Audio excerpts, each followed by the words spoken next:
Hello. Boy, has it been a busy, epic, eventful year. So this is going to be a year in review here at Pine Meadows Hobby Farms, so stay tuned.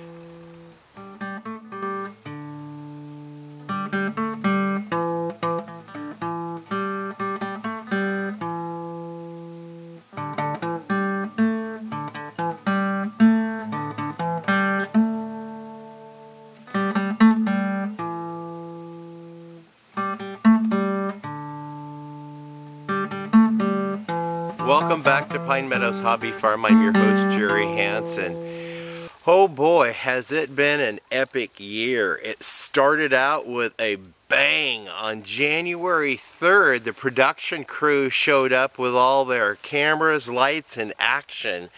And we filmed the episode of Homestead Rescue, Honey, I Torched the Homestead. Our show premiered July 21st, 2017. And it's been a wild, wild and crazy ride. But we're very, very grateful because while they were here, they put a new roof on my house, which my wife Becky and I are so humbly grateful for, because now puts a long-term protection on the house from the rains and also protects us from wildfires that may come near us again. They also were able to build with the help of my daughter and Misty Rainey, Marty Rainey's daughter. They built this beautiful greenhouse, and I had planted as soon as the show wrapped up on January 21st, and then they left town. I planted, and we've been harvesting from it ever since. This has been a great addition to the homestead. And of course, I gleaned some material that they left behind and built the quack shack. And we have a new environment for the ducks and the geese, primarily to keep their water from freezing in the winter months. And it's working very well on my ad right now. I'm very pleased with how it turned out. Another epic event that happened is I had a heart attack. In March of this year, I had what they call Takotsubo, or broken heart syndrome. It's also called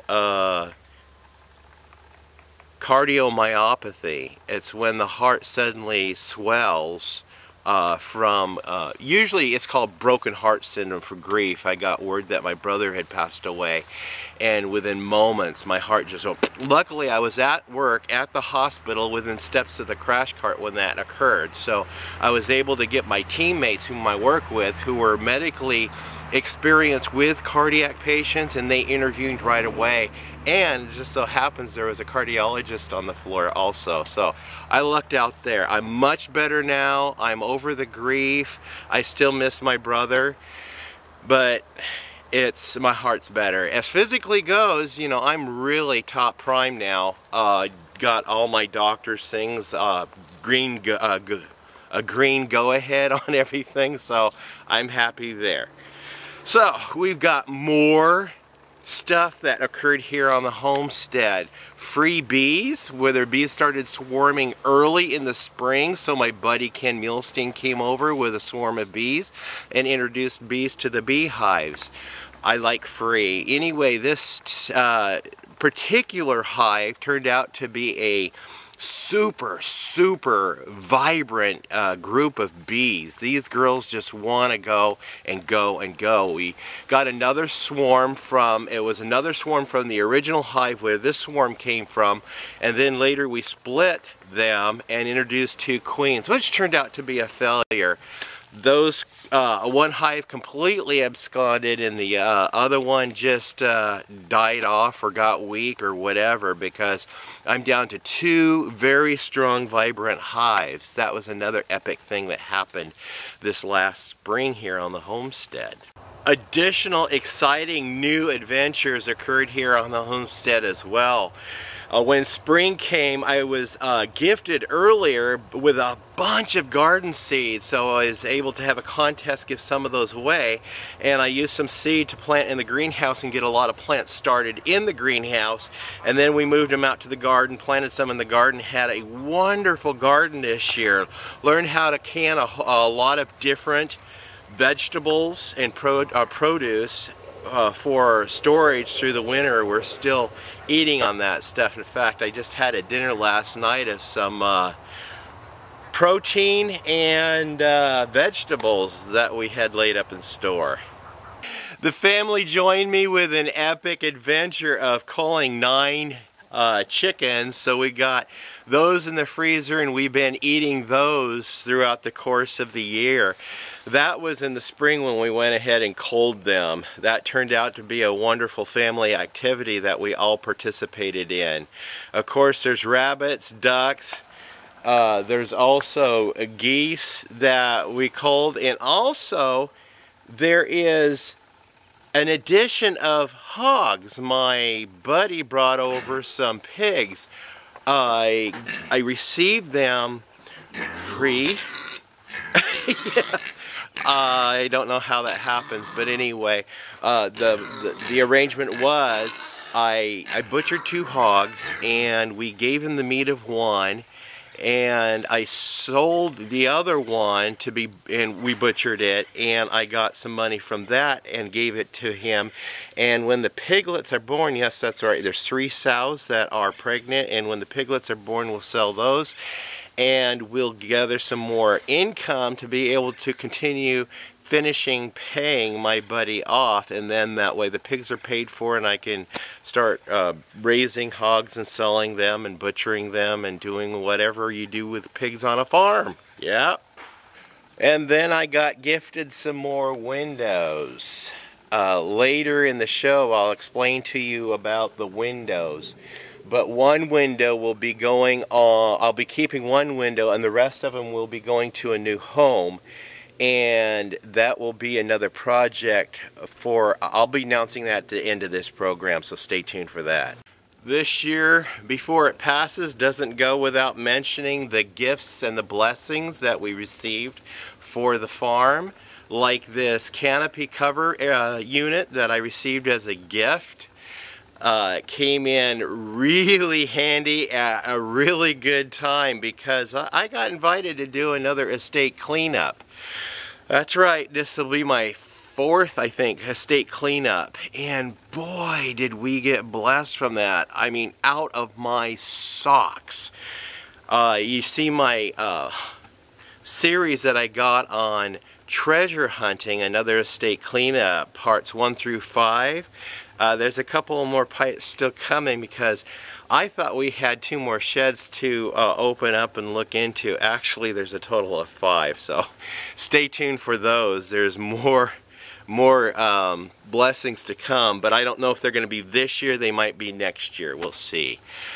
But the blessings of a new truck from the estate cleanup, the 5th wheel, a boat, you know, cement mixer, radial arm saw, a whole bunch of neat stuff that are usable. Now, a lot of stuff wasn't usable, but just for the sake of cleaning up the homestead, we were able to donate that and get it into good needed hands so they could be able to use them. So we're just passing the blessing along.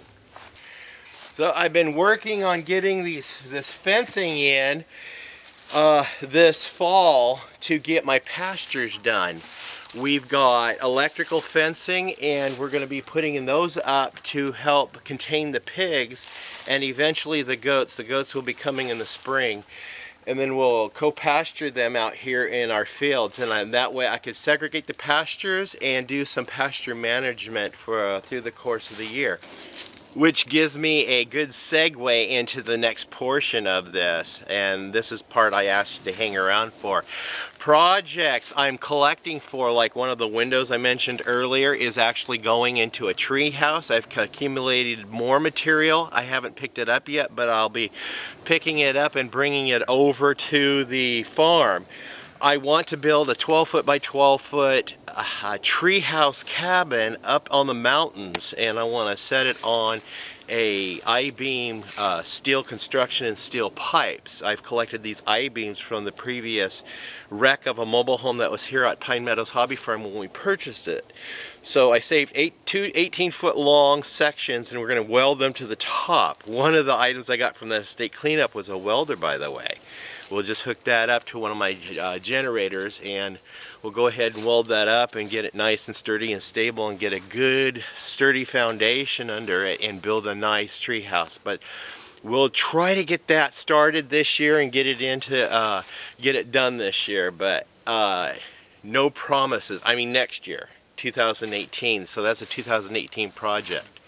Another 2018 project is I would like to build dig a big hole. Yep, that's right. I want to dig a big hole, and I want to set in a cistern or a big water holding tank. I want to pump the water from my well up to the holding tank and let it gravity filter down into the water line to supply the house. The reason being is when my 8 kilowatt generator is on, it could run the well, because the well is two-phase, the generator's two-phase, my solar system is single-phase.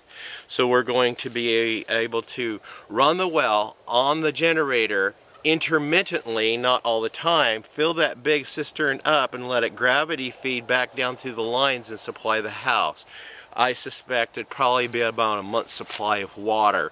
We'll see how well it goes, but the generator exercises once a week, so while it's exercising for about 20 minutes per week, it could refill and keep that tank topped off. So that's my solution for water service here on the homestead and being completely off the grid and not grid intertied.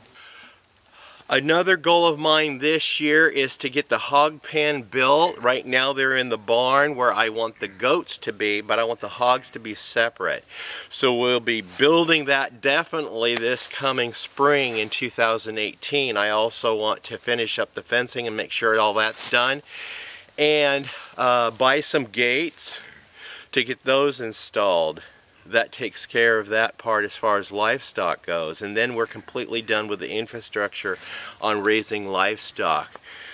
Another main project I want to build is a solar powered food dehydrator in the garden. I also want to dig another big hole and build a root cellar.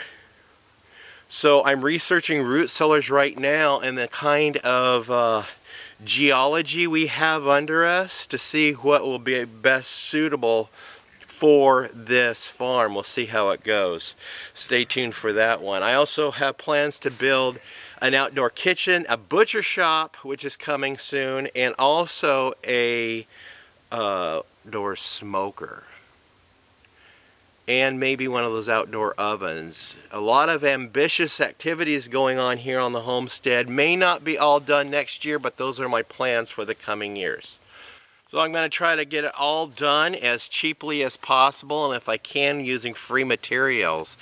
I have a co-worker of mine that saw my show for the first time and asked if I wanted some free what do you call it, pressure treated 2x10 material. Yeah, I'll take them. I'll come and get them, yes. And I asked him how long they are. He goes, they're long. Okay, we'll see how long but I can work with it. That'd be perfect.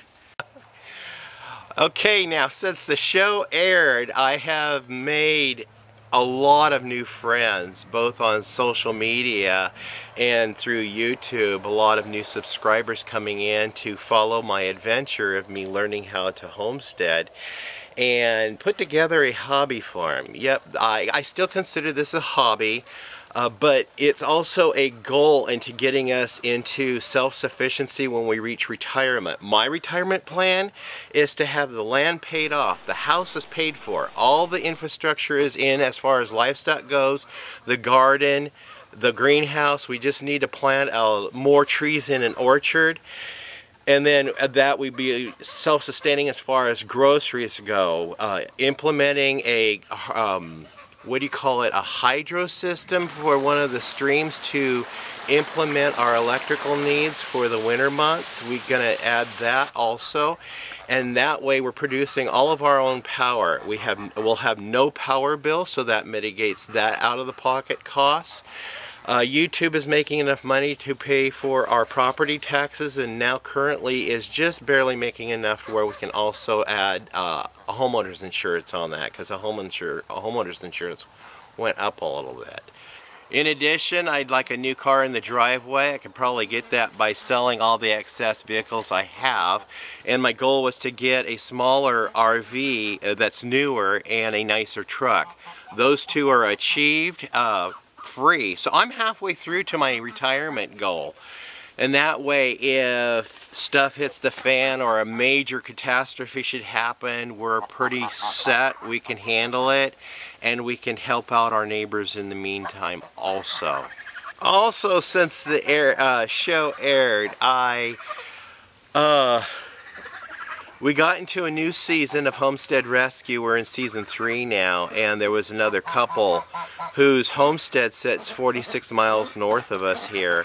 I reached out to them just before their show aired and introduced myself to them, and we are now planning a meet and greet. So stay tuned for that video. We've agreed we're going to go ahead and videotape it, and we're going to also upload that meet and greet to the producers at Discovery Channel, because they were interested in 2 of their homestead families coming together and meeting. So we're going to do that. We're really excited about meeting Terry and Ginger Jones of Homestead Rescue Season 3 Episode 3, and the title of their homestead show is Hill of Death. They also have a Facebook page, and I think the page is called Meanwhile in the Sticks, and they're a wonderful couple. We're really excited about meeting them. I'm just amazed at how much we had in common, and we have in common, but Becky and I are really excited about meeting the Joneses. Oh, look, more wild edibles. There's more trees that produce these berries. These are madrone trees with a madrone berry, also called the bearberry. They are wonderful, and they'll stay fruited through the winter months. Right now's the time to harvest them and make some jam out of them, or dry them. You can make beads out of them. There's all kinds of things you can do with these wild edibles. I have a video on that earlier this year on introducing these madrone. I want to thank you for joining me on this year in review. Today is December 15th, 2017. And stay tuned for more videos. You can follow me on social media. Look forward to seeing us in that video meeting Terry and Ginger Jones from Homestead Rescue also. Thank you for coming. Bye-bye.